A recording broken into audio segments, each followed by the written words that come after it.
Sports Podcast.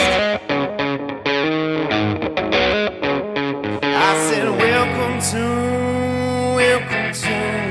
the Dirty Sports Podcast with Andy Ruther and Joe Prano. Welcome to the Dirty Sports Podcast. Welcome to the Dirty Sports Podcast. I'm your host, Andy Ruther, coming to you live from Cincinnati, Ohio, with my co-host from Port Hueneme, California, Joey No Chill Prano. Hello, Andrew. Good, happy Monday. Happy Monday, bruh. Yeah, here we are. Little nice Monday, spring day. The river is flooded here in Cincinnati. The Bengals stadium is getting hit with water. Yeah, now has it been crazy rainy there? Oh, insane. Okay. It's basically last week, it basically rained, I'd say almost nonstop from like Thursday evening until sometime overnight, last night or something. So the river is getting some May flowers. Oh yeah, the river is just like I'm sure you guys have seen on Twitter. I can't stop making Bengals jokes. I just can't. I can't help myself in the Dirty Sports Twitter. Oh, I haven't seen any of them. So I can't stop making, because people were showing live updates. Like yesterday, somebody did a live update of all the flooding around, and that's gone in Paycor Stadium. I quote tweeted, said the Bengals are going to be the first team to have their players take a raft to get to practice. And then they did one at the Bengals practice facility, which is flooded. And I said they're going to ask Chase and Higgins for their money back to pay for the damages. Again, classic me. I'm just hitting on the cheapness of the Bengals. And also, you have your practice, let's put air quotes, facility next to the stadium, which I don't really think anybody does except maybe a couple teams. They have a complex away from where they play because they're not cheap asses, which I'm going to play something real quick before we get into today's show.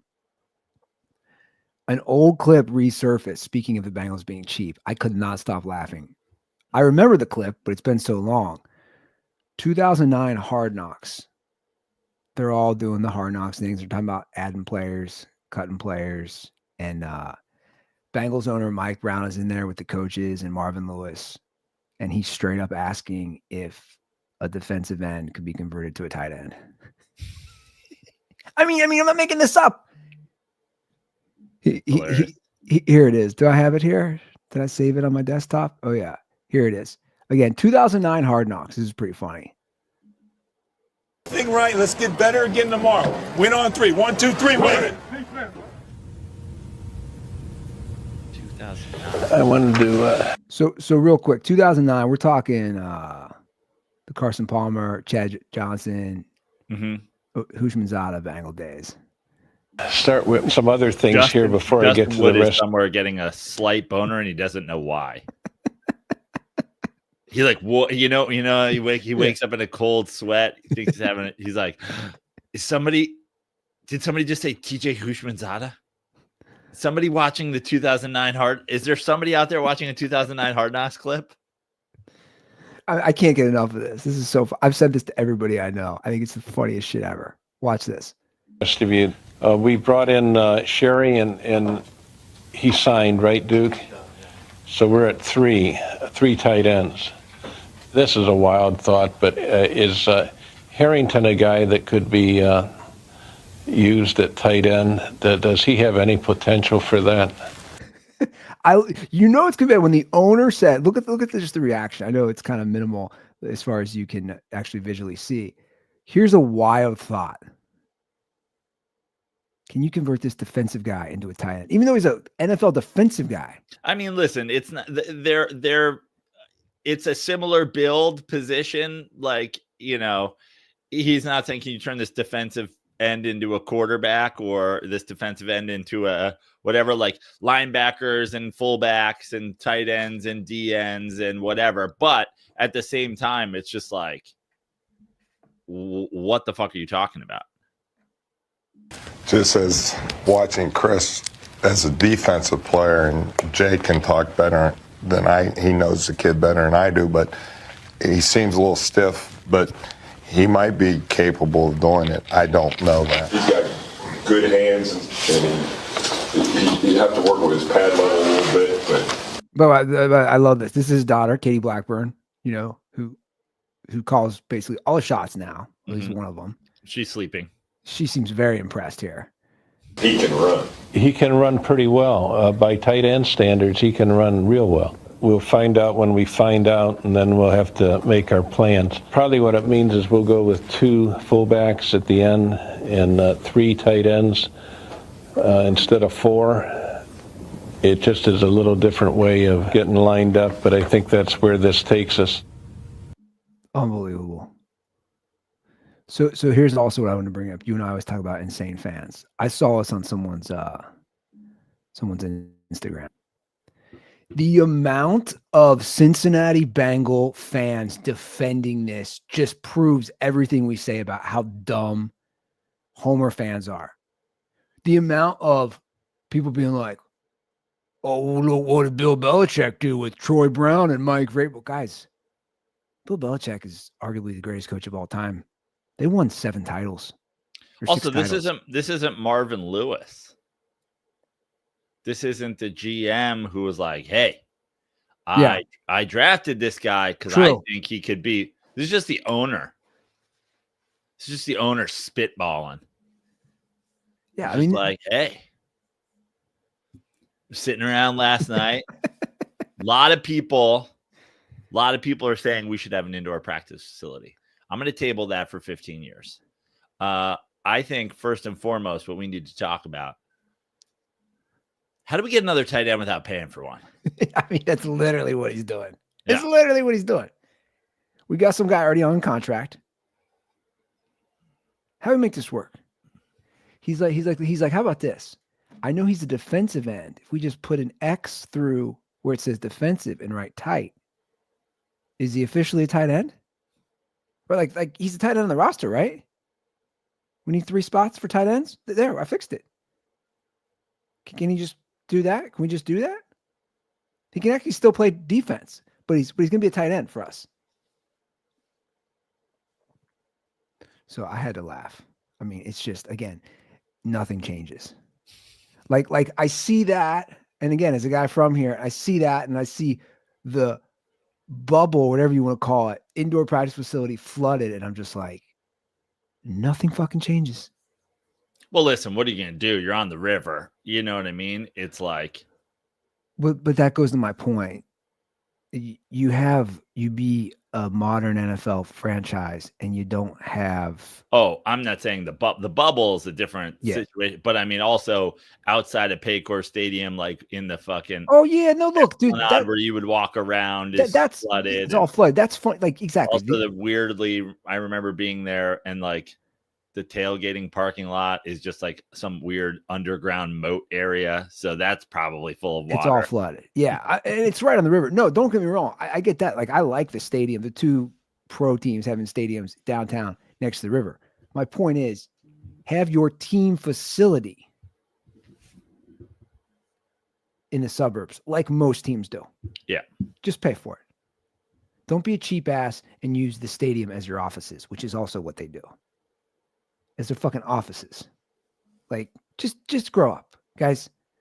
Just don't be a cheap ass, man. You're billionaires. Come on. Don't be a cheap ass. Don't be a cheap ass, man. That's all I'm saying here. That's all I'm saying. We got a lot of clips this episode, by the way. I'm going heavy on the clips this episode.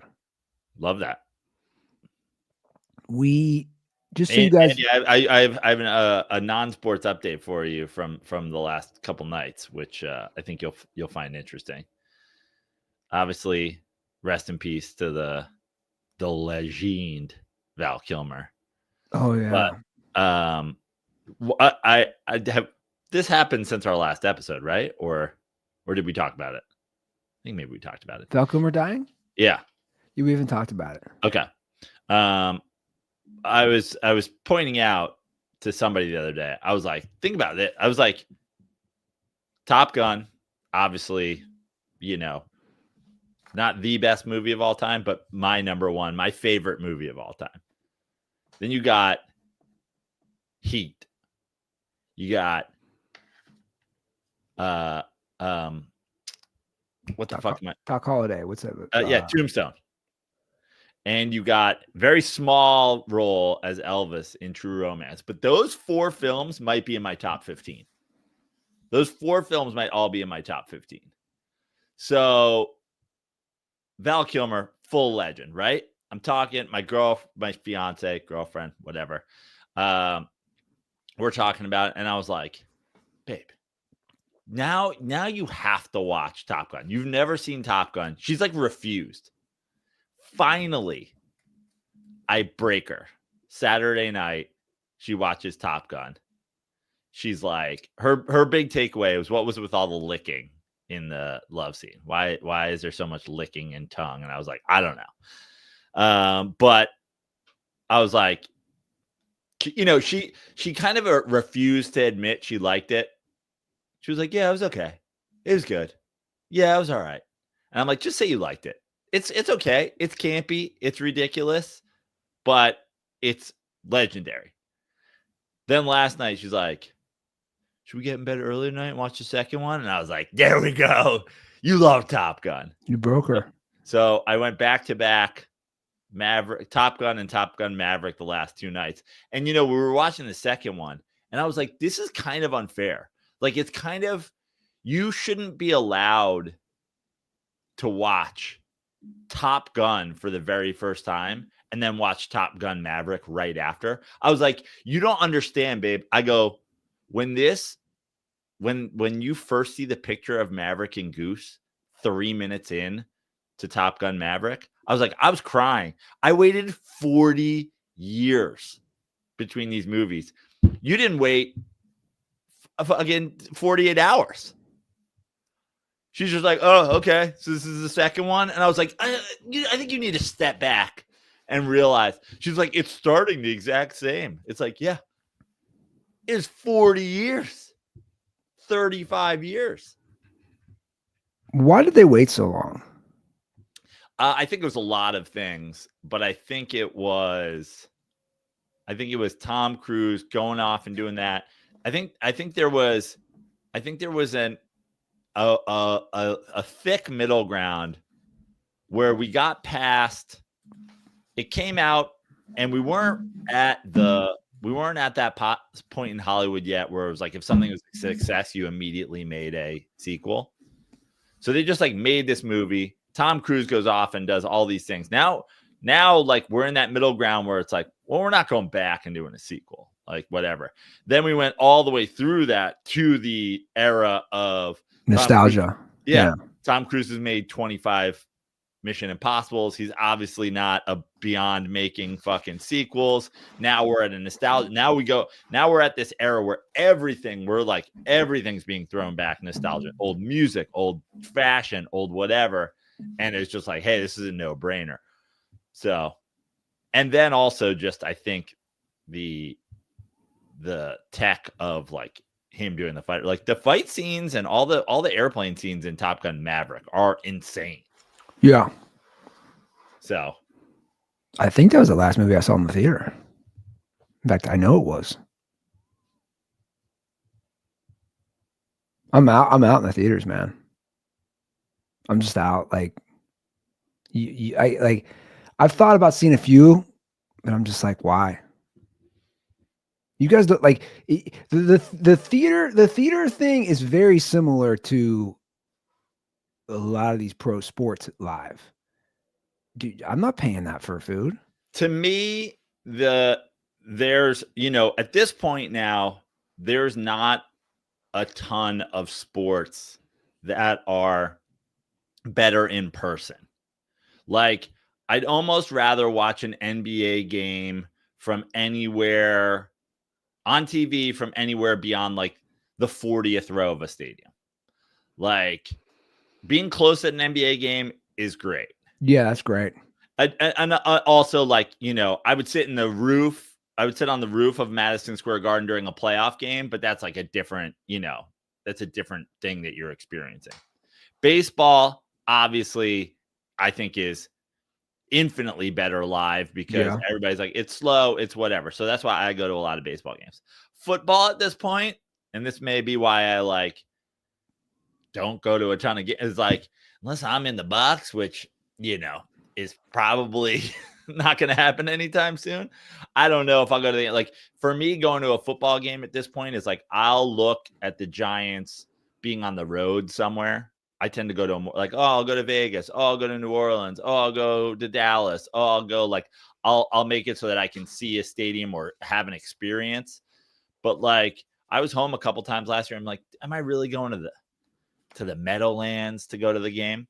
But with the movies, I like, it's just so easy. Now, you remember when if you missed a movie, you're waiting like a year before it's out on video, or like a year and a half, like they would make you wait longer if it was like this movie that sticks in theaters. Now it's like, yeah, it's a month, it's streaming, whatever. For me, there's still this has to be seen in theaters thing, where it's like, I went and saw Top Gun Maverick. I went and saw, and I'm not the world's biggest Mission Impossible fan, but somebody was like, hey, I want to go see the thing. I was like, okay, if I'm going to see him do the thing, I'm going to see him do it in theater. I went and saw Oppenheimer in theater. You know, you're shooting some shit in IMAX. I'll go see, like, if you're doing this like big old thing, and I think I got to see it in a theater, I'll go. Otherwise, even if it's something I really want to see, if it's just like a movie, you know, I'm not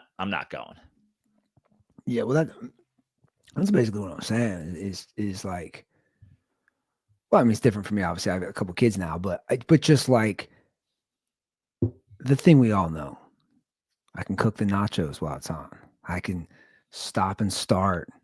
I can go take a leak. It's I don't know. You saw Oppenheimer, man. Dude, we broke that up over like 2 or 3 days. But that's part of it for me too.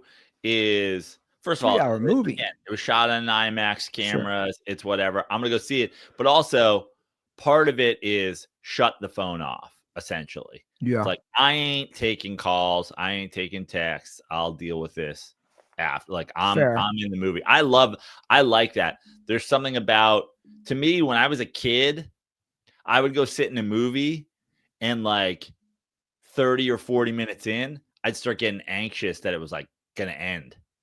I was like, I just want to stay. Yeah.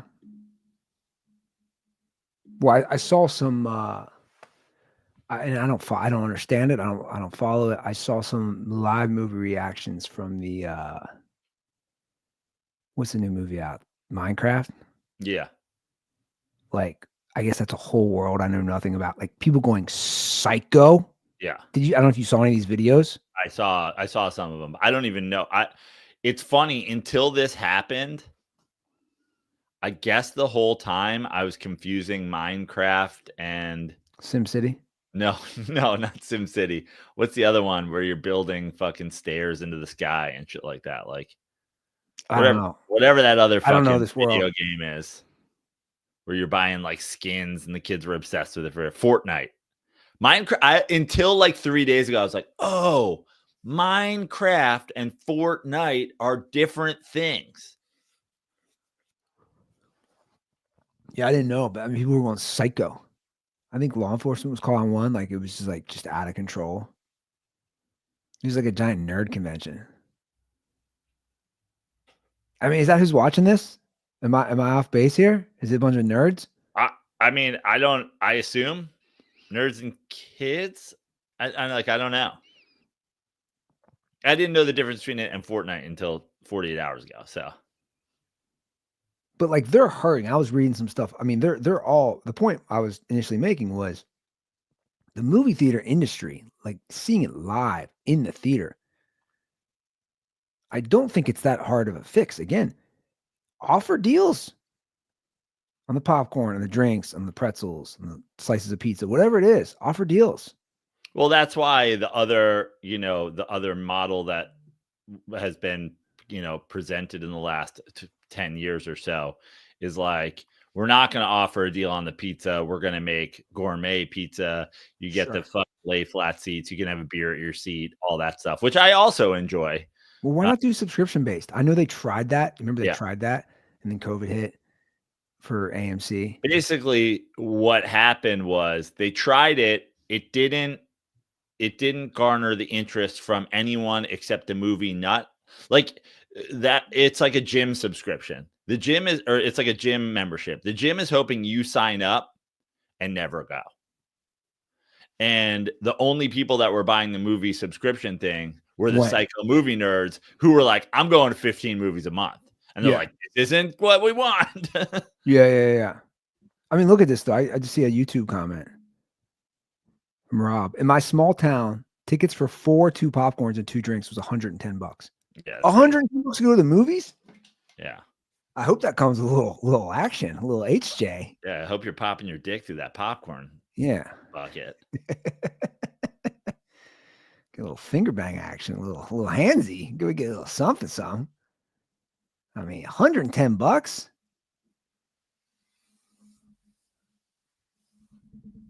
That I wonder if teams would ever do that subscription based, man. They're called season tickets, Andy. Yeah, but no, like at an even cheaper deal. Yeah. I don't even know if season tickets are that good of a deal anymore. No, but I mean, a lot of these things, like back in the day, Mikey and I had like Sunday tickets to the Mets. We just got tickets to every Sunday game. They do a lot of different deals like that where you can go, NL East deal or the Wednesday games or interleague package or. Did you see?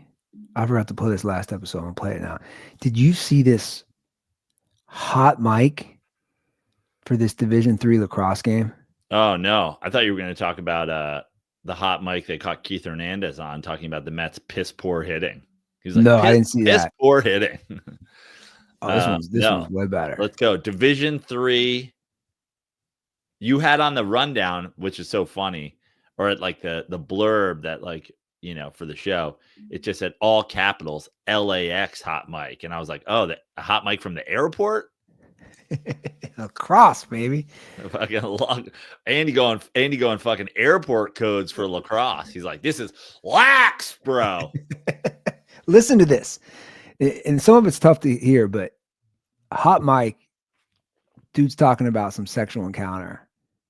I'm gonna play as loud as we can get. Isn't Hot Mike the guy who found that shrimp in his cereal? The kid we had on fucking Topanga's husband? Hot Carl. Hot Carl. Hot Mike's a better name. What was his name? Jensen. Vincent Carp. Yeah. He disappeared. The shrimp in the cereal. All right, so this is the Hot Carl, Hot Mike here from the Division III. I don't even know if this is high school or college lacrosse.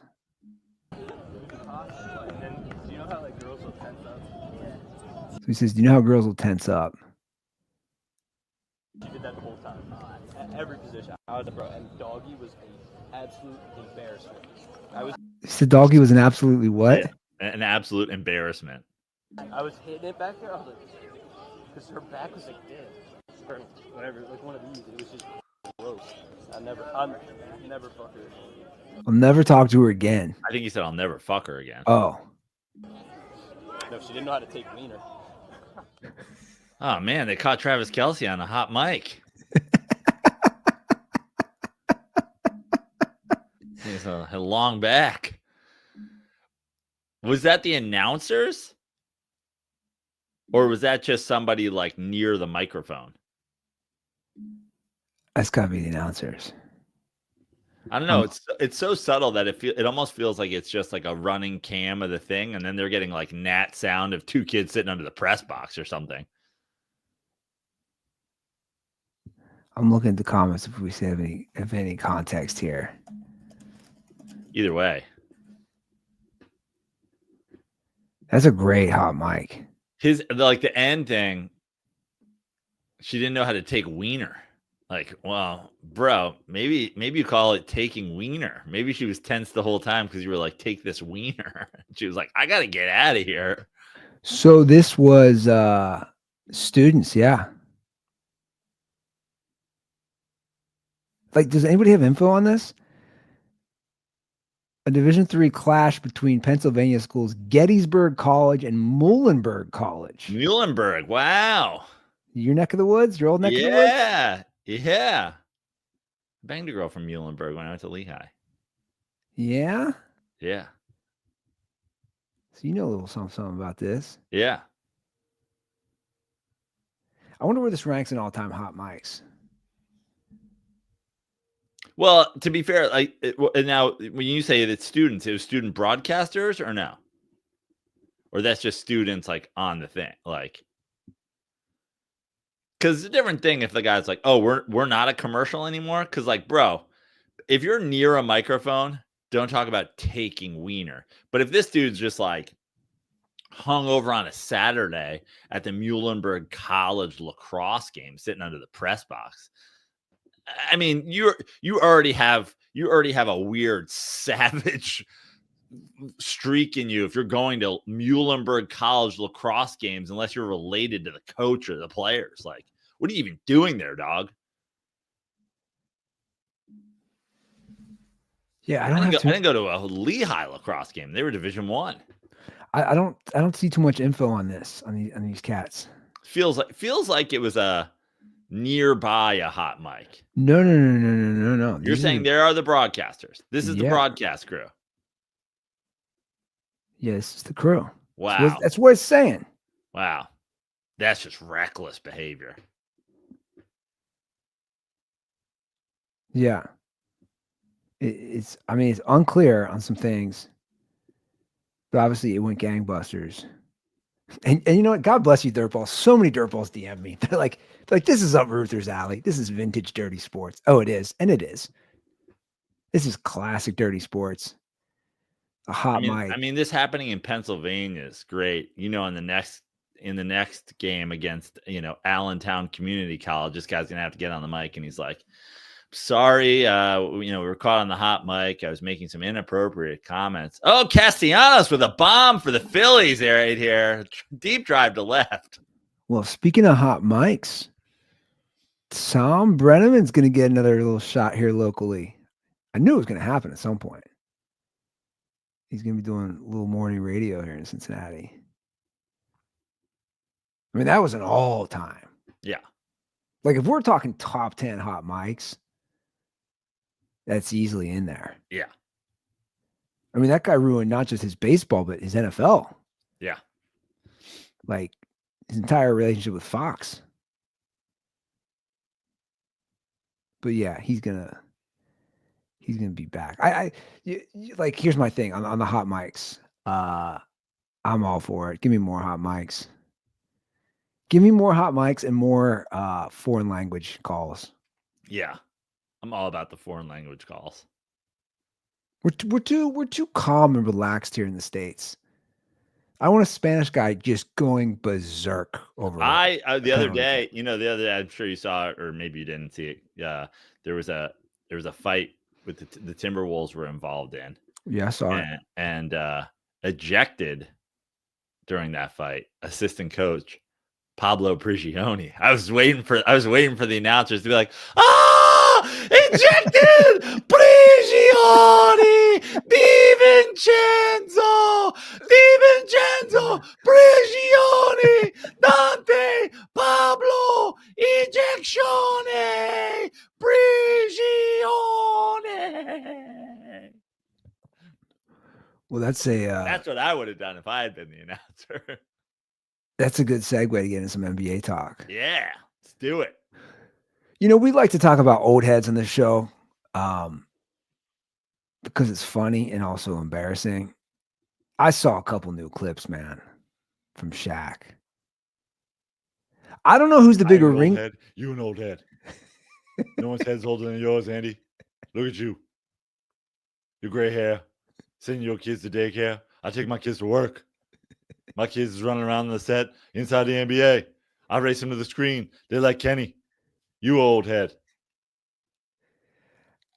Who's the bigger old head at this point, Shaq or Charles Barkley? I mean, they're going. I still going think neck and neck.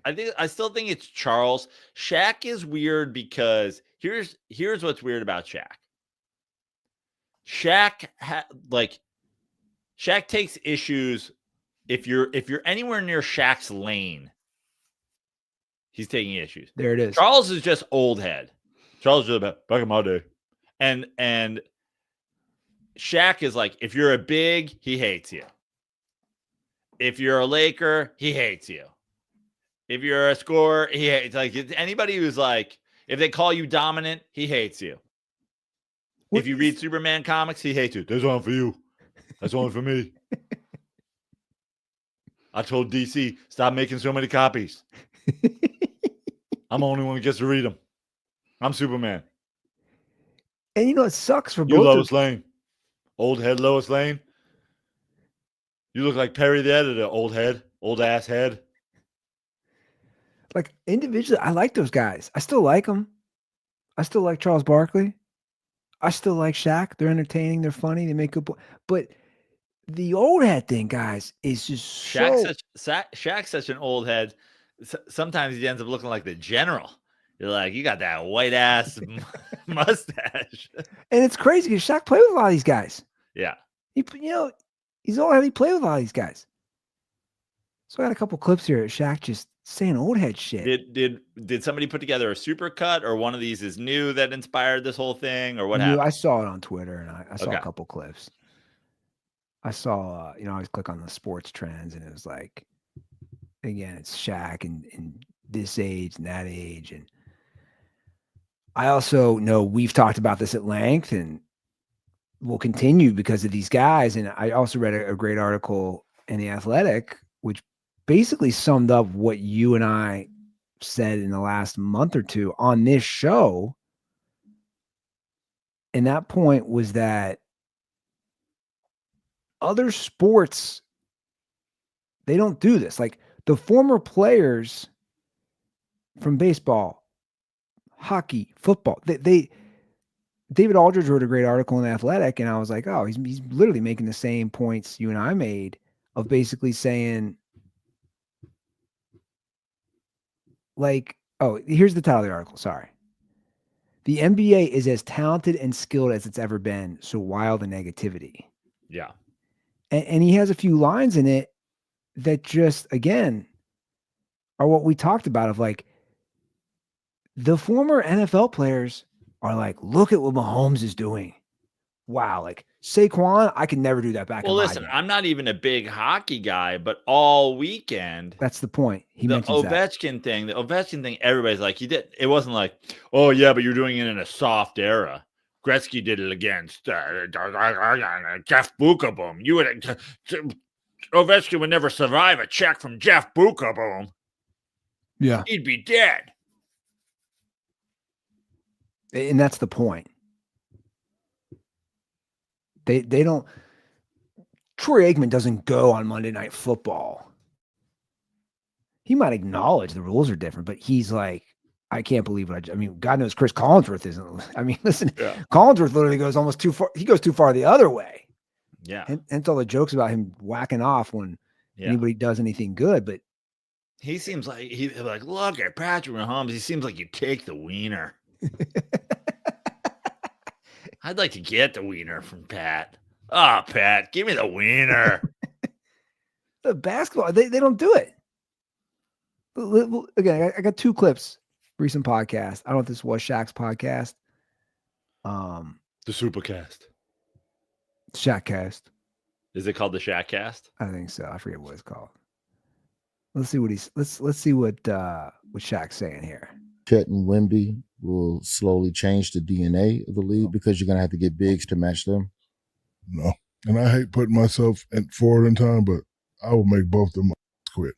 See, here we are. Off the bat, I would make both those motherfuckers quit. But make Wemby quit. Oh, yeah. I'm going to back his ass, elbow right in his mouth.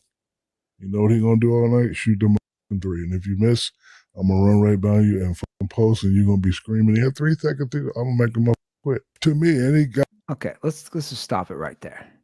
So he's just gonna elbow him, hit him. That's how he's gonna make Wemby quit. Okay, so that's your strategy. Basically, street ball. Which they won't. Like, here's the thing. Shaq was incredible, and Shaq was dominant, and Shaq could compete in today's NBA.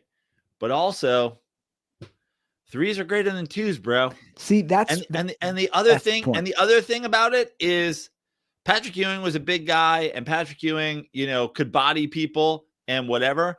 But Patrick Ewing's like go-to was get the ball a little bit outside the post, turn around three. Patrick Ewing played extremely well against Shaq, canning turnaround jump shots in his face. Shaq didn't make him cry. Shaq didn't make him, oh, you ain't getting that turnaround jump shot on me. He got it on you a lot. A lot. Yeah.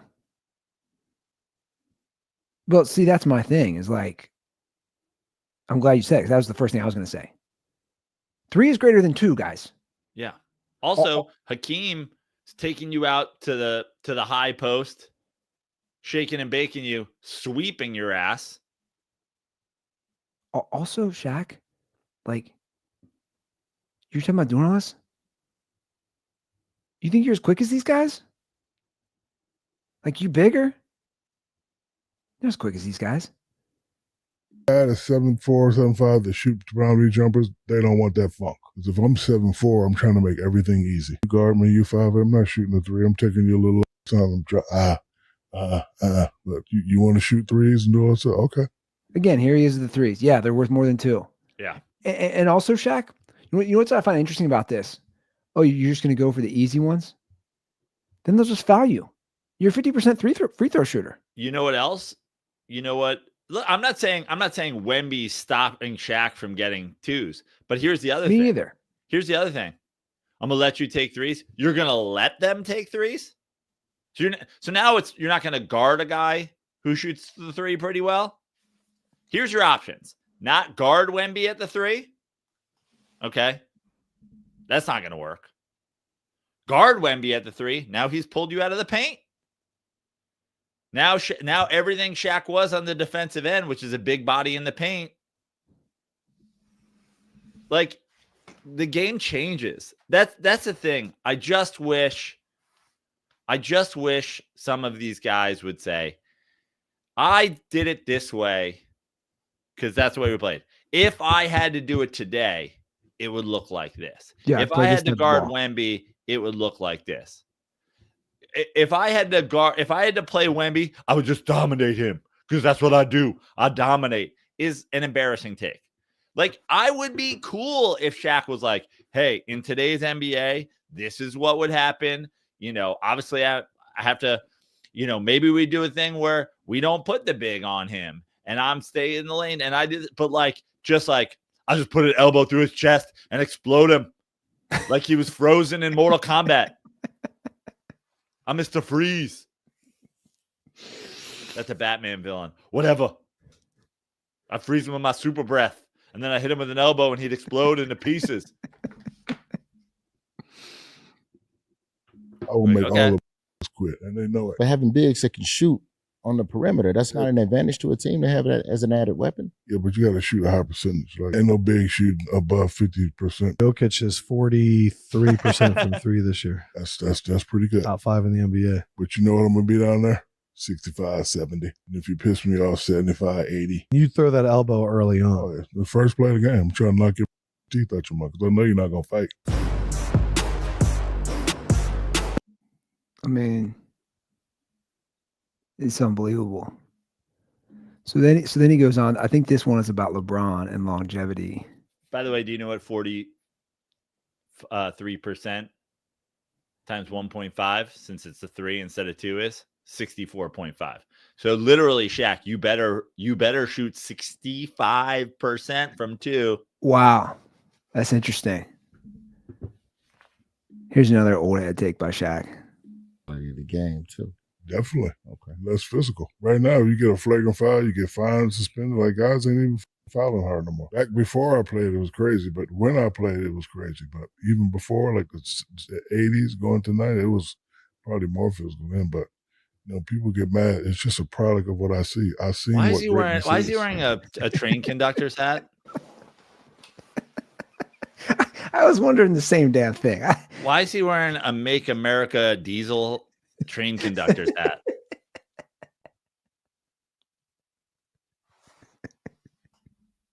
Why is he dressed like he's gonna pump my gas at an old time gas station? that old what Clark Station on Lincoln Boulevard that pumps your gas, was that a Clark Station? I don't know. I have no idea. 78. What's in Venice? Over in the marina, you mean? Yeah, would that be Marina Del Rey on Lincoln Boulevard? Yeah. Been there, played with them.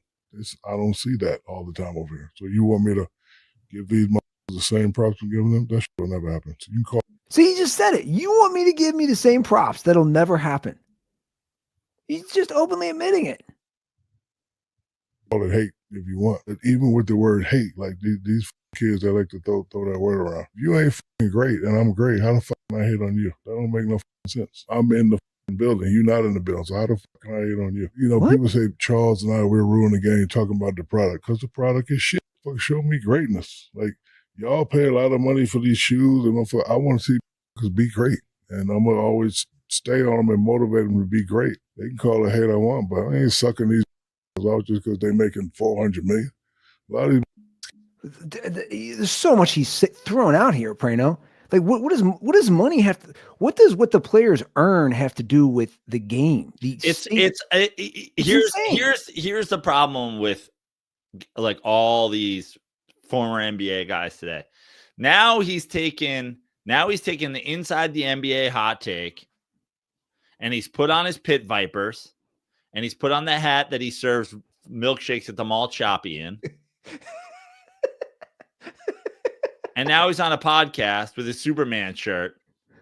And now it's just he's on a podcast. So it's the hot take thing on steroids. Because he's dressed like a fucking clown. Welcome to Woolworths. What kind of ice cream you having?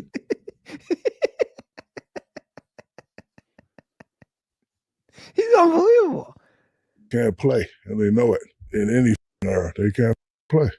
But what are you talking about? What is he talking about? The only people that have been brought up were fucking Wemby and Jokic and whatever. And it's like Shaq was dominant. Shaq was a dominant player. Shaq is one of the most dominant players of all time. Jokic is having a better season this season than Shaq ever had. Ever. It's not even close. Ever. Like, yeah, what is he talking about? What? I'm supposed to give you your props because you're a better shooter than me? A better passer than me? A better scorer than me? A better rebounder than me? I'm supposed to give you props because you can shoot? I'm supposed to give you props because you can make free throws? How many rims did you pull down?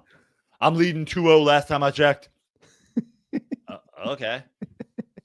Rims pulled down per game. Look at mine. Number one all time. No one ever pulled down hydraulics like I did. Pick and roll, one-on-one. I fucking can't play, dog. Joker can play. Giannis can play. Dame, a couple of these guys can play, but a lot of these can't play. Like Ben Simmons, that motherfucker need to be arrested. What about like a Jason Tatum? Jason Tatum can play. He's all right.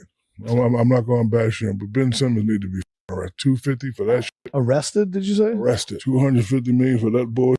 But again, you're having a conversation with great players, and then you just bring in Ben Simmons. Yeah. You can't bring in Jokic and then bring in Ben Simmons in the same conversation. That makes no sense. What is he talking about? Also, like, there wasn't overpaid fucking busts in Shaq's era. It happens all the time. Get the fuck out of my face. Robbing people, man. Can't do that. That's what it is, Joe. That's what. No, we just got to the bottom of it. It's money, because he brought up money multiple times. He's talking about $400 million paid. Ben Simmons $250. It's you know what it is. There is probably the root of a lot of this with a lot of. It's ridiculous. Ben Simmons can't make a jump shot. Getting $250 million. You know what I had to do for $250 million? I had to play in the NBA. I had to do the general. I gotta do Gold Bond medicated powder. I gotta do Scholl's inserts. Buick. I gotta do Buick. I gotta rap. I had to work part-time at the Miami-Dade Sheriff's Department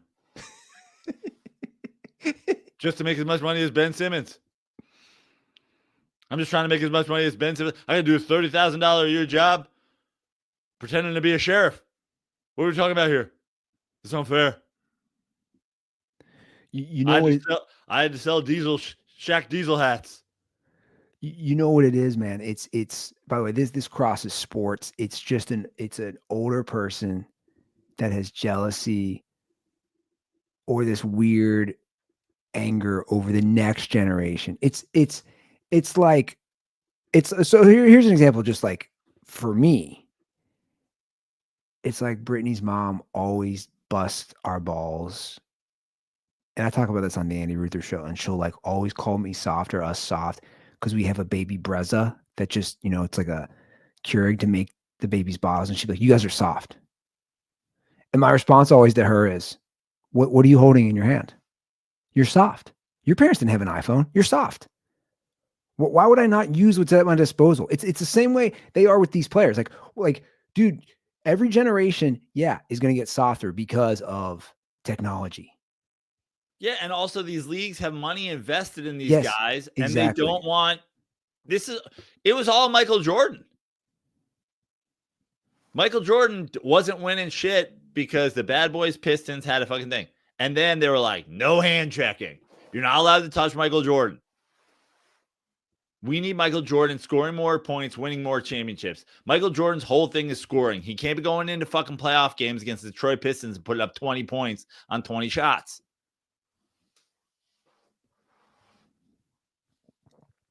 Exactly. It's just like you just look at the end of the day. If you watch that clip, all I see is you've brought up money twice now. You're just mad that if you took the opposite approach and say, hey, I'm one of the greats of all time. I literally set this. I helped be a stone in this building. Like, you're the foundation, Shaq. You're one of the main people who helped these guys get $250 million. You should reflect on that and say, wow, I was so damn good. And we did so much for the league, for the sport globally. That's why these guys make this money. And the truth is, you also don't have a job now if they don't have that money with the TV deals. You're still making millions off the game. Not only that, but the people that agree with the thing Shaq say, I don't watch the NBA anymore because it's soft. They don't watch, so who cares? Yeah. So who are you catering to? That's what I'm saying. You're right. The old head boomer that you're bitching that you're going to connect with doesn't even watch. Which leads us conveniently to this amazing Colin Cowherd take from 2019 about LeBron playing at 40 versus Jordan at 40. So this is 6 years old. LeBron is 34 years old. He will never be as good as Michael Jordan was at 40.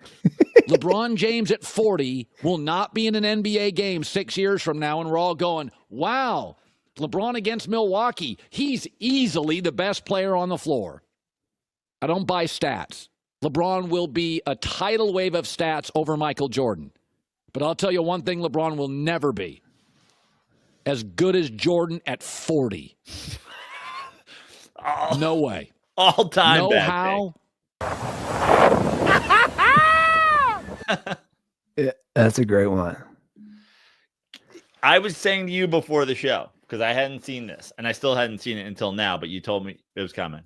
I was like, the saddest part about Colin Cowherd, and I've been making fun of Colin Cowherd on the show for the entirety of the show, is he's not Shaq on a podcast. Yeah, he's not trolling. He's not Stephen A. Smith. He's not Skip Bayless. He wakes up every day thinking, I'm going to do a great sports show. I'm a knowledgeable sports guy.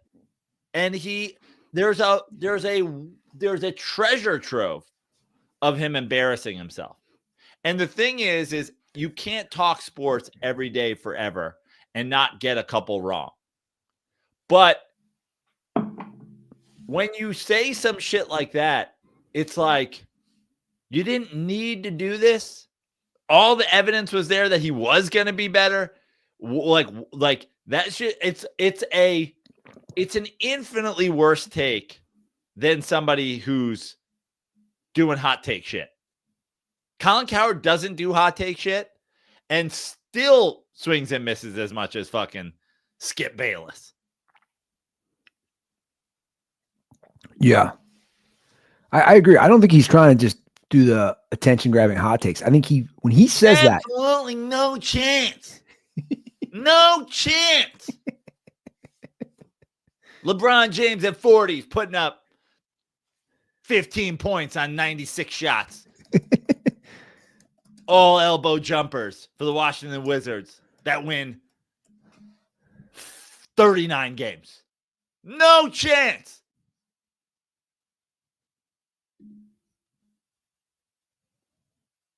It's amazing. If you like, I'm pulling it up now. Nick Wright has a career. It's a brilliant strategy by Nick Wright. This guy's batting average is so bad that if I can just get on set with him and disagree with everything he says, I'll hit 900. Nick Wright has a career by just going, I'm going to go full Costanza. Whatever he says, I'm going to say the opposite. Yeah. And then the whole world will be like, Nick Wright is brilliant. This guy hits. And it's like, his only strategy was say the opposite of whatever Colin Cowherd says, because Colin Cowherd misses so often. So I don't have 40. Here's 39. Jordan versus LeBron at 39. Crushing him in points, more rebounds. Well, listen. Crushing him in rebounds. LeBron at 39. LeBron at 40 is Michael Jordan at fucking 31. Yeah. And look, again, I know the game is different.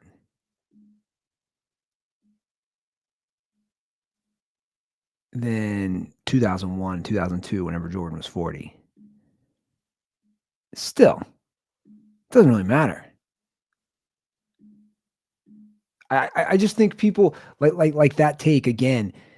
If you're making that take 6 years ago, well, my first question is why? Just let it play out. Like, correct me if I'm wrong. I don't remember many people being like, Tom Brady's never going to be Ken Stabler or whoever, Fouts or whoever played till they're 45. People just are like, let's watch this play out. Same way with LeBron, I'd say, just watch it play out.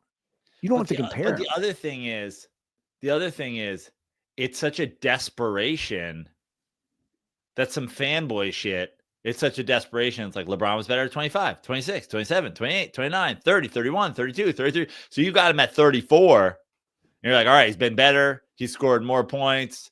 He's led more teams to finals. He's just been better. He's been better every step along the way. He got to 10,000 points faster. He got to 20,000 points faster. He got to 50,000 points faster. He did it all. He did it all younger. He did it all better. And so now you're running out of real estate. And so you're just going, well, he'll never be him at 40. And now you go Cowherd, like, oh, yeah, all right, he's him at 40. Okay. He'll never have as good a documentary. And you're like, all right. Yeah. Just appreciate greatness is what I always say. Just appreciate it for what it is. And listen, you can have a take on this situation versus that situation versus whatever. It's always dumb. It's a dumb take when you just go, he's better, like, because. Yeah. It is. It's a terrible take. We talked about Ovechkin's record briefly. I wanted to bring in our hockey correspondent, Ryan Klatt. He could not He apparently is taking some engineer classes, I believe is what he told me. I said, can you just skip them? Is this college? And he's like, it's not like that. It's not like that. But he's going to come on Friday. But he did leave a call. We're hoping to get Ryan on Friday. Hopefully he'll wear the Shaq hat. Hopefully he comes straight from engineer class. He has the Shaq hat. I'm really hoping that. Yeah. That'd be great. Instead of Diesel, just says Clat. Maybe a steampunk pair of goggles. So here's Ryan's call about Ovechkin breaking Wayne Gretzky's record. Hey guys, it's Ryan Klatt calling in from Winnipeg, Manitoba. Obviously, I'd love to be on the show today. I don't think it's going to work out, but I just wanted to call in and give a couple little, maybe some fun facts about the Ovechkin goal. Hopefully, you guys talk about the Ovechkin goal a little bit. Huge record, obviously, biggest record in my sentient memory. I don't really remember Gretzky's moments of setting records. So, Ovechkin, 895 goals, passes Gretzky. So, a couple fun facts. Ovi, 895 goals in his 1,487th game. Wayne Gretzky, 1,487 career games. That's pretty crazy. Ovi scored his goal against the Islanders. Wayne Gretzky scored his goal to break Gordie Howe's record, number 802, also against the Islanders.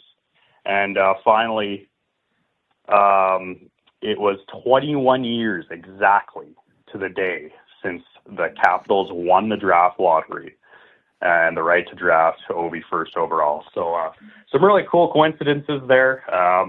Hopefully I can come on later in the week to discuss it more in depth and maybe a little playoff preview as well. We'll see. Stay dirty, boys. By the way, the fact that they played the exact same amount of games on the record. Yeah. All those facts he gave, they're pretty insane. Against the same team, 21 years to the day, the draft rights were given to Washington. It's wild. Dude, I saw something. We talk about bad takes, man. I saw something. So obviously he's just an all-time great. He now has the record. And you know, what I want to ask him is like, what does this compare? Is this comparable to, you know, the all-time points record in basketball or yards in football, or what would be the baseball? Like, that's what I would love to know from Ryan. Give me some sports comparisons. Well, it feels like, and I'm just throwing this out there, just the raw numbers of it, the amount of games, the amount of goal, obviously there's way more games played in baseball, but like the baseball home run record is in the 700s. The hockey goals record is in the 800s. Like, it feels like over the course of X amount of years, like, you know, you're probably playing close to 20 years if you want to break any of these records. Obviously, Bonds did it with performance enhanced, et cetera, et cetera. But like, you know, if you're Hank Aaron and you had, 755 home runs or whatever it was over the course of, like, what does that break down to? You know, over the course of 20 years, it's 40-ish home runs a year. Yeah. Yeah, that does seem like a similar comparison. I saw because I think much like in baseball, like a 50-goal season is a pretty big deal. Yeah. That makes sense then. I saw something posted. This was such how about clickbait? The case for the sport's greatest number 8, Kobe Bryant, Lamar Jackson, or Alex Ovechkin. And I'm like, I don't follow hockey. And it's Ovechkin, and it's not even close. Yeah. Also, Cal Ripken Jr. is just dead. Did Cal Ripken Jr. die? Was he 8? Yeah. I'm not good at numbers. Got my Cal Ripken game worn jersey right on the wall right here. Number 8. Yeah. Hall of Famer, MVP, consecutive game streak. Still probably Ovechkin.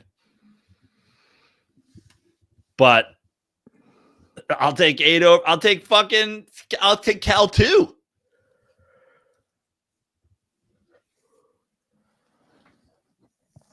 Also, Kobe switched numbers. Right. Well, that's part of it, you know? Also, Lamar, come on, guys. Ovechkin is a Stanley Cup too. It's like I'll be curious what he has to say. But you're right. It was very well like received by the former players. Wayne Gretzky was there. Now his points record is just listen. I'm not a hockey guy, but there are a lot of hockey guys out there. And obviously the same thing as we were talking about, like people love their, former eras and whatever. And I don't give a fuck about hockey. I have no tie to Wayne Gretzky personally. He played for the Rangers for a minute, end of his career. Who gives a shit? He was on fucking Super Sports Stars with, Michael Jordan and Bo Jackson or whatever in the cartoon. Who gives it? Like, I don't have a thing. When you look at the record, though, and this is what they always say, take away every single goal Wayne Gretzky scored, he still has the points leader. He's still the all-time leaders in points. And that is a mind-blowing statistic. So you could be like, Ovechkin was a better goal scorer. LeBron or Wayne Gretzky's still the greatest or whatever. That's fine. If you say that, I don't know. I don't know hockey well enough. I'm not going to get into this argument with anyone. I'm just saying I understand that as an argument. That being said, LeBron James has the most points of all time, and he's fourth in assists all time. It's not fun. Yeah, it still holds up. I just did the numbers on my phone. Holy shit. That's insane. That's insane. I didn't realize that. He took away all his goals. Damn.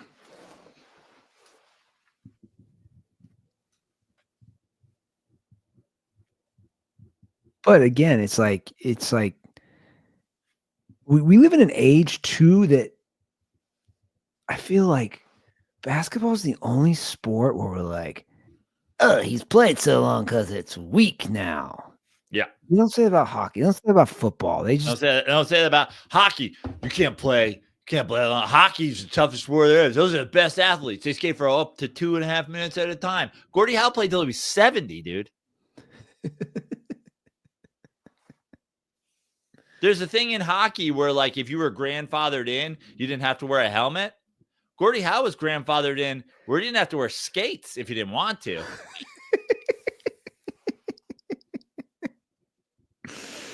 Oh, man. Gordie Howe retired with fucking color TV.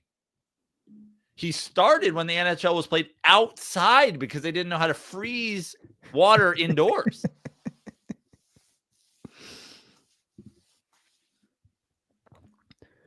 So here's a story I missed last episode. We didn't get to. This kind of goes back to what I was saying earlier about going live to see sports and the expensive cost for concession and the movie theaters, etc. This Coastal Carolina football team, I love this. They're doing something called Feast for Free in the 2025 season. Free concessions. This is pretty wild. Yeah. So to boost their concessions, what are they doing? You can get what is it?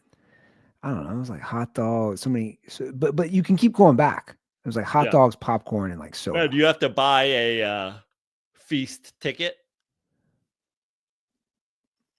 I don't know if it's just for season ticket holders. No, it's for the game. If you buy a ticket to the game, you can select up to 4 items per concession stand visit. You get the 4 per visit. Wow. Hot dog, nacho, Majid. You know, be a Coastal Carolina fan? Hot dogs, nachos, popcorn, and fountain drinks. According to team figures, they generated about 250 grand of concessions per game last year. The team averaged about 21,000 in attendance last year.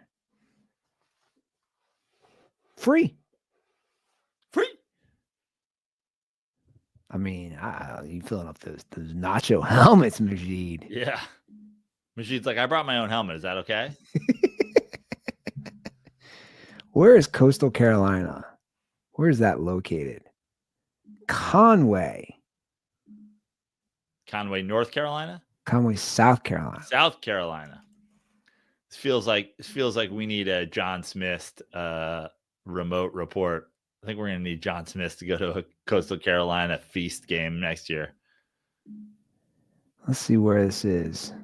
Conway. Yeah, it's not right next to the beach. It's like, I mean, it's towards the beach.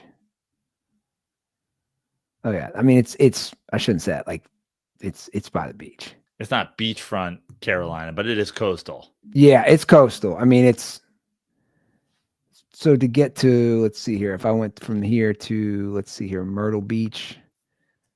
You've heard of Myrtle Beach, right? I've been to Myrtle Beach. You've been to Myrtle Beach. It's 25 minutes. Yeah. It's pretty coastal. Yeah, never mind. I learned how to use a map. It's pretty coastal. I can't pronounce the team name. Can anybody pronounce this for me? Chanticleers? I mean, it seems like it must be what it is. If that's, Did you look it up? Chanticleers. A Chanticleer. Yeah, that's got to be what it is. I mean, what the fuck else could it be? What the fuck is a Chanticleer?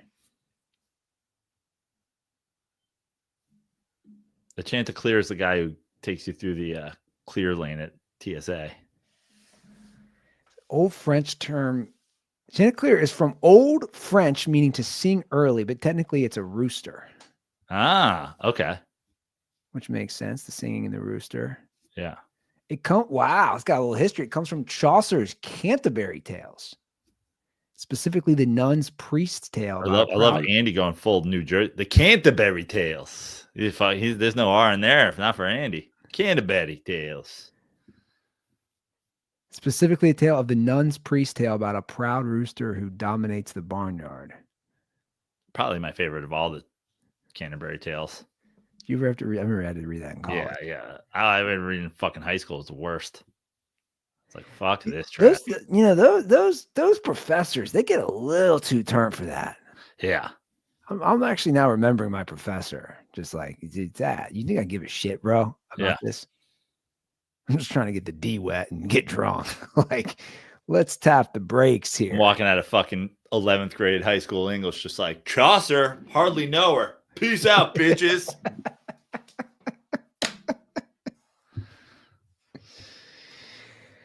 Majid, I mean, I know you don't live near there, but you're gonna have to travel across. Oh, can we get a Majid Smith fucking a midnight run?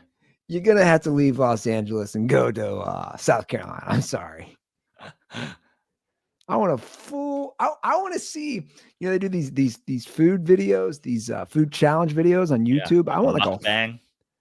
Yeah, I want a full. How many nacho helmets can you fill up at the Chanticleers game? Yeah. And will they let you bring your own helmet? If we buy you a Coastal Carolina helmet, will they let you bring it? We'll bring you we'll get you a replica.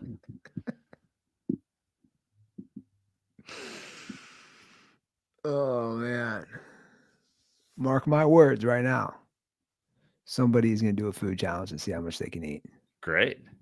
I'll be honest. I'm kind of like, I follow some of these food challenge shit. This is where my life's at. I'm like, you guys are insane. Majid Smith. I already know Smith's gonna DM me about it. Yeah. Bring the family down. Check out a game. What league are they in? See if you can guess this. I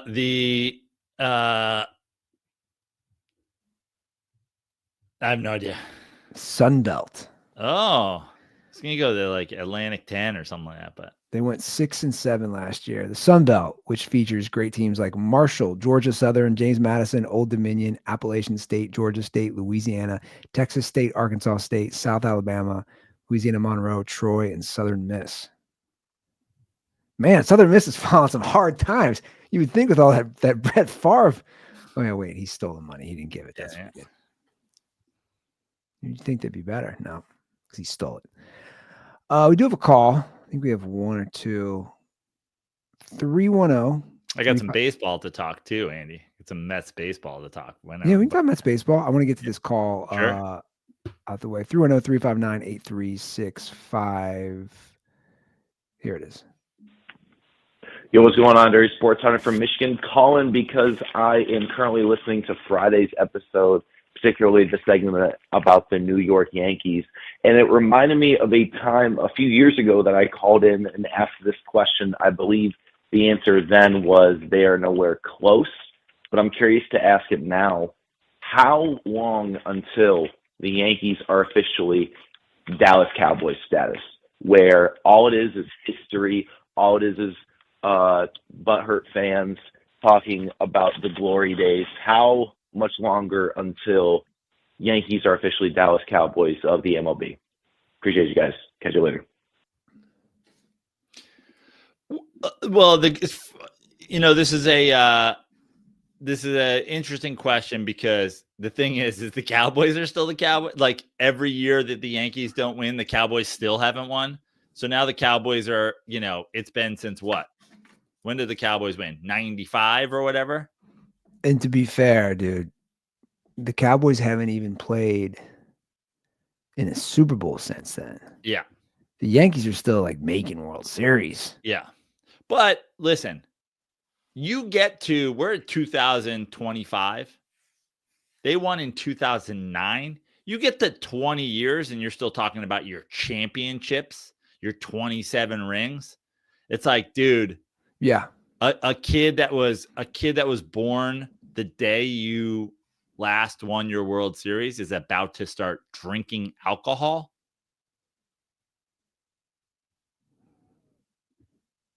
Yeah, that's a good point. It starts to get embarrassing.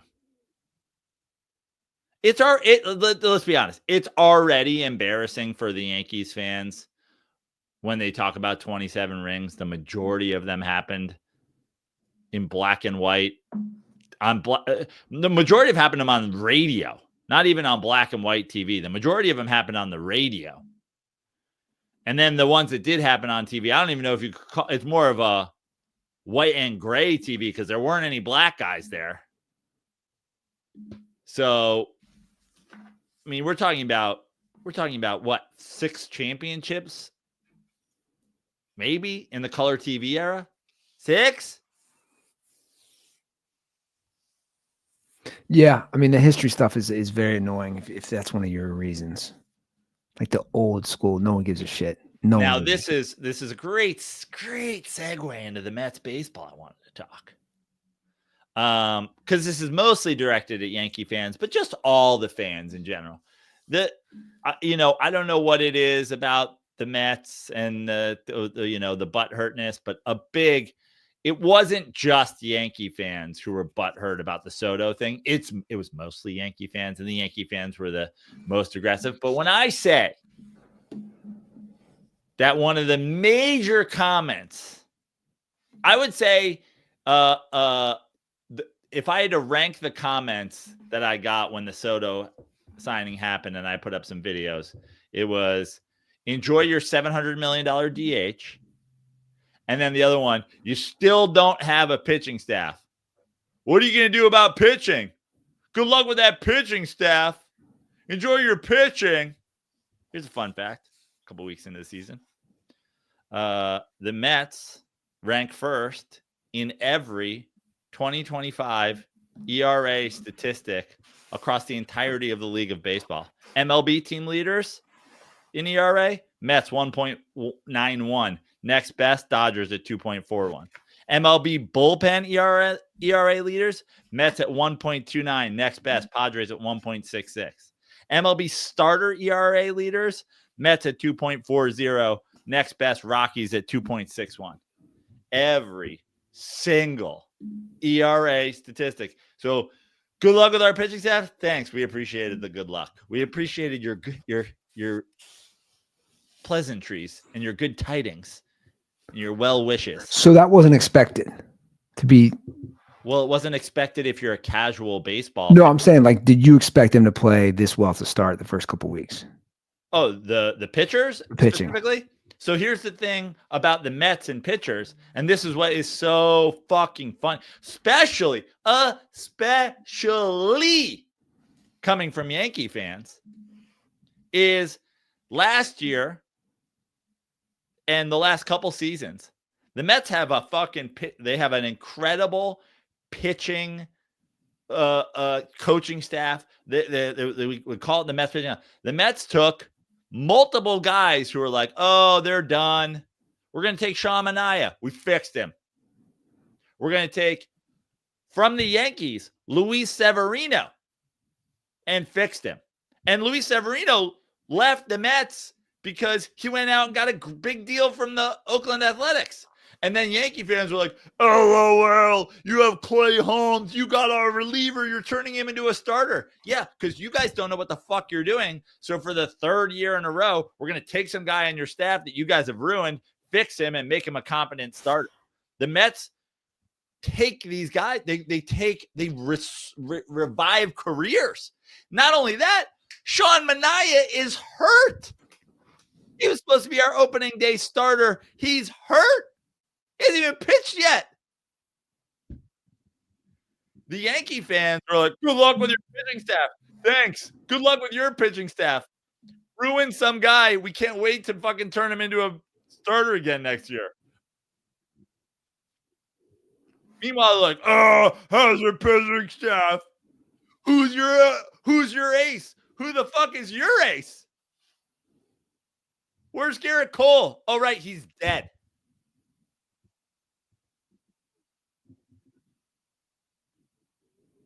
So there's a big thing going on with the Yankees and Mets fans, it seems. Well, the big thing is the Mets were just existing.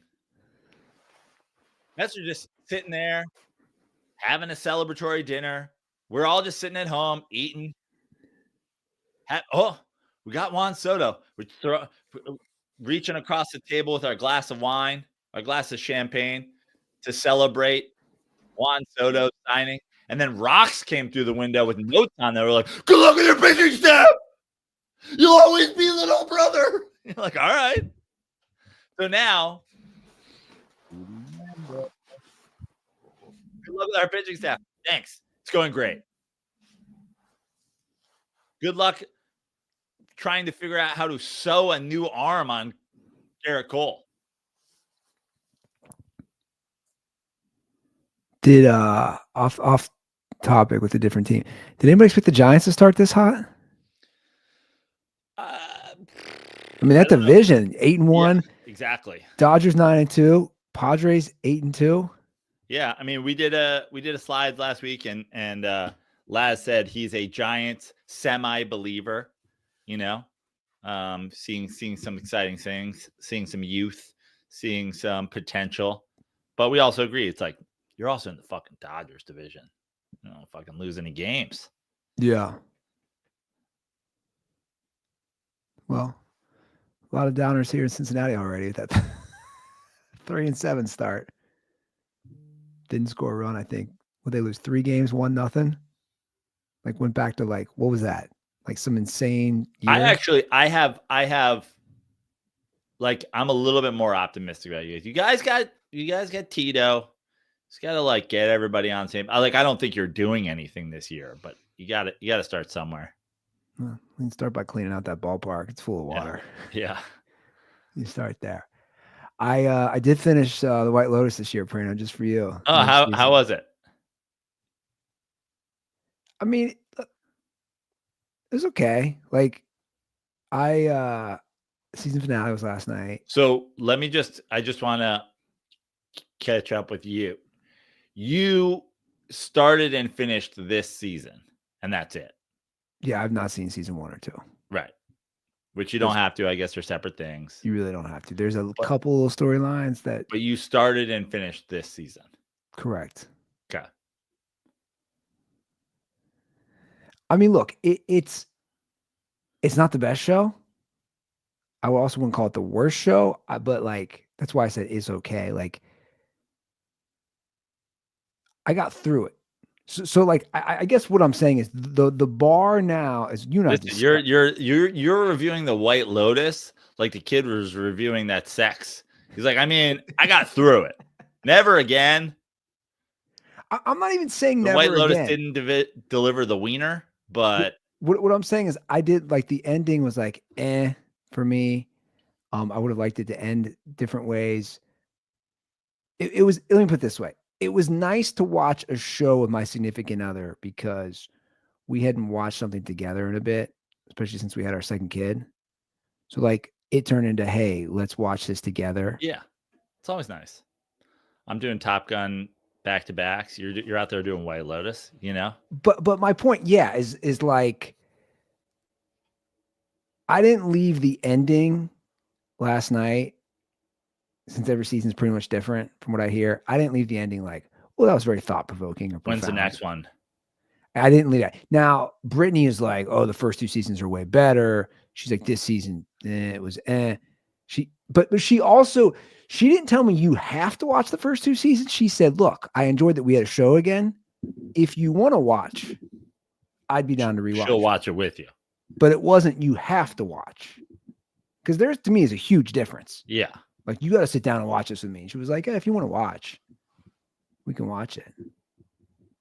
Now, there were things I found funny or characters or certain things for sure. But yeah, I wasn't, let me put it this way. I see what you've been saying when last night I'm trying to get the baby to sleep. You know, I'm just playing on my phone and I'm hopping on Twitter and I'm just seeing people be like, oh, that scene that Mike White did. Rewatch this 20 seconds. I think people try to like act like there's, again, you're like, well, yeah, this was what? This wasn't something that was just so insightful or just so extraordinary. I think a lot of people hype it up that way. Which I'm trying to figure out why. Again, I didn't hate it. I'm not saying I disliked it. I'm not saying I loved it. I'm just saying it is what it is. For my opinion. Unless I'm missing something that people are like, oh, you missed this or you missed that. Now, there are certain themes and there's certain things where I'm like, and I'm not doing a spoiler, like the one rich family, you know, a theme at the end is like, could you give all this up to live simpler? A very wealthy family. Which then we had a discussion like in my house of that. And which I'm like, okay, maybe is that good? We're having a discussion like how simply could we live? But again, it's not like the most thought-provoking discussion based on what we were watching. I think you're right in the assessment that like people hype it up, Joe, like don't ever put this on a level of like a Sopranos. Just as an example. I'm like, when Charles was like, I want to watch The Sopranos, like, I'll watch the whole thing again with you. That's what I'm saying. And I'm like, and it's amazing. And I come away with it. I came away from going, now listen, we're also comparing it to the best show of all time, in my opinion. But I enjoy watching things with my significant other as well. And here's how I rank, you know, these, what do they call it? Like premiere television now. Here's how I rank these shows. Not how I rank them, but how I classify them. A lot of times I'll be on the road doing comedy or whatever. And, you know, it's going to be like, oh, I got a Sunday night show, so I'm not going to fly out till Monday morning, and Succession's on, or this, you know, HBO loves the Sunday night, right? Yeah.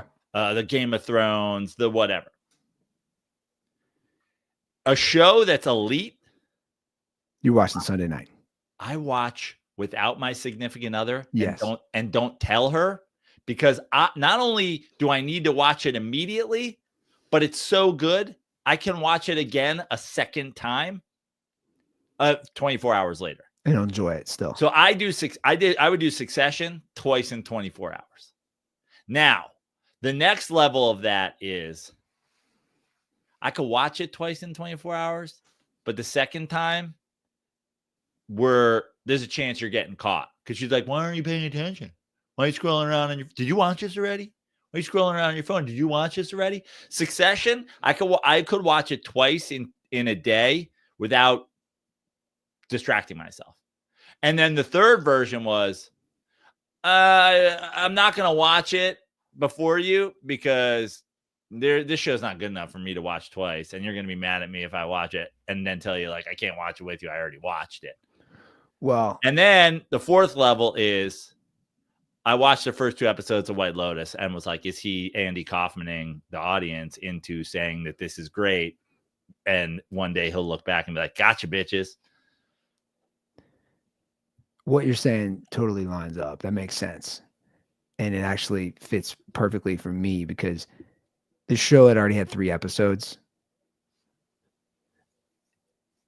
And she basically was like, oh, I'll rewatch the first 2 with you. And then what happened was life got caught up. And heading into this, there's 8 episodes. Heading into this week, I'd only finished episode 5 and didn't care. Right. So I hadn't watched for 2 weeks. And she had said to me, "What? Like, obviously, we've been getting a lot of rain." She's like, "Do you care if I just watch these during the day?" Oh, you guys were both caught up. And then she was like, "Do you care if I watch these during the day? It's going to rain these." And did she do those 2 episodes and you skipped right to 8? No, she did the 2. But my point is, she did the 2 episodes and I didn't care. Yeah. And then so that's 2 weeks worth. And then finally on, what was it? Friday night, I had the baby in the fucking whatever the hangover thing where the baby's in front, and she was on the treadmill and she's like, I'm going to try to do a lot, like be on the treadmill a long time tonight. And I said, well, I'll just go in the basement with the baby and see. I go, if she's chill, I'll just put on White Lotus, see if we can catch up. And the point was, she wasn't like, oh, watch it again right here with me. No. She's like, okay, cool. And the point was neither of us were like, and then finally last night I said the season finale. And then here's how I know also, I'm feeding your point. Here's how I know it's not that good. The season finale is an hour and a half. Baby goes down at 10:45 and we're both tired. And I'm like, do we want to get into this? And she's like, well, I'll watch a little and then go to bed. And then once it was on, you're probably like me. There was 26 minutes left. We got into like an hour of it. And I said, at this point, Brittany, I'm just going to finish it. Even though I shouldn't. She goes, I can't. I'm going to bed.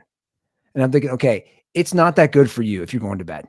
It's not. Mid-season finale. With 26 minutes left. Yeah. It's not that good for you. You went to bed. Listen, I put up a video about it on TikTok, and what I found so hilarious, there was a lot of, and this is so weird. It was like, straight white guy. I was like, what? Straight white guy. I was like, I just found out today, straight white guys like plots. What does that even mean, straight white guy? Yeah. It's not for you. Who's it for? Like, what the fuck are you talking about? Yeah, unless I don't know how that would play into again, I didn't watch the first 2 seasons. Imagine watching Succession and being like, I didn't like it. And then being like, because you don't work in finance. Yeah. Like, yeah, okay. What the fuck are you talking about? Now, don't get me wrong. Do I want to Creative. Do I want to stay at that resort in Thailand? Yeah, I'd love to. That's my point the entire time, Andy. It's a vibe. It's a vibe. That's so what like they're selling you on. It's a vibe. I'm watching it and I like the music. I do like the music.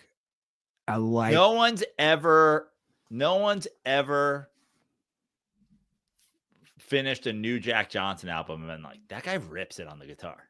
He's so talented. Yeah. People are just like, that's a vibe. Sure.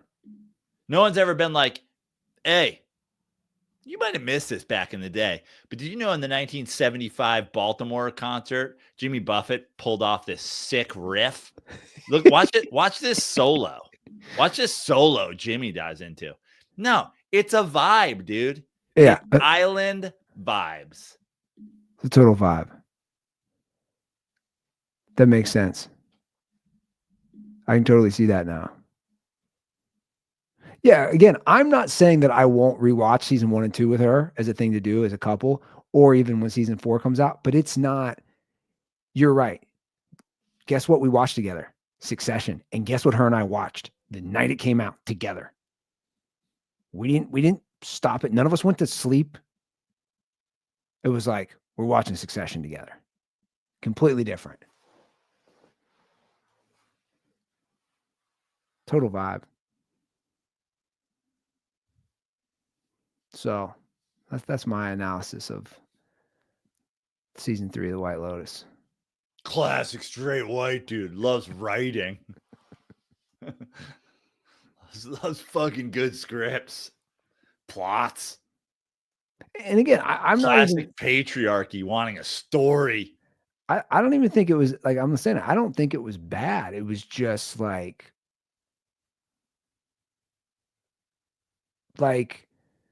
if I go to McDonald's and I get a Big Mac, I'm going to enjoy it.